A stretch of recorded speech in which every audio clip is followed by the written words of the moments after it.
IPL 2025 season அடுத்த மாதம் 21ஆம் தேதி தொடங்குகிறது.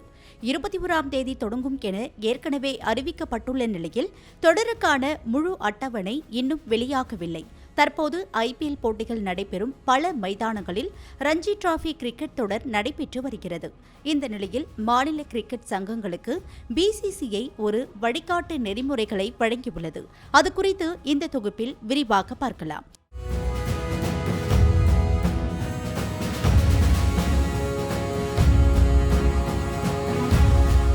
IPL தொடர் தொடங்குவதற்கு முன்பு அனைத்து அணிகளும் தங்கள் சொந்த மைதானங்களில் பயிற்சி மேற்கொள்ளும்.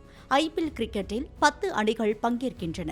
இந்த 10 அணிகளும் குறிப்பிட்ட மைதானங்களை தங்களுடைய சொந்த மைதானங்களாக கருதி பயிற்சி மேற்கொள்வர். இதில் சென்னை சூப்பர் கிங்ஸ் சேப்பாக்கம் மைதானத்தையும், மும்பை இந்தியன்ஸ் வான்கடே மைதானத்தையும், கொல்கத்தா நைட் ரைடர்ஸ் அணி ஈடன் கார்டன் மைதானத்தையும் சொந்த மைதானங்களாக கொண்டு விளையாடி வருகிறது.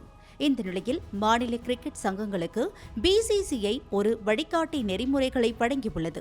வரவிருக்கும் 2025 IPL சீசனுக்கான பிட்சுகள் மற்றும் அவுட்ஃபீல்டுகளின் தரத்தை பாதுகாக்கும் நோக்கில் இந்திய கிரிக்கெட் கட்டுப்பாட்டு வாரியம் IPL மைதானங்களை கொண்ட மாநில கிரிக்கெட் சங்கங்களுக்கு கடுமையான உத்தரவை பிறப்பித்துள்ளது.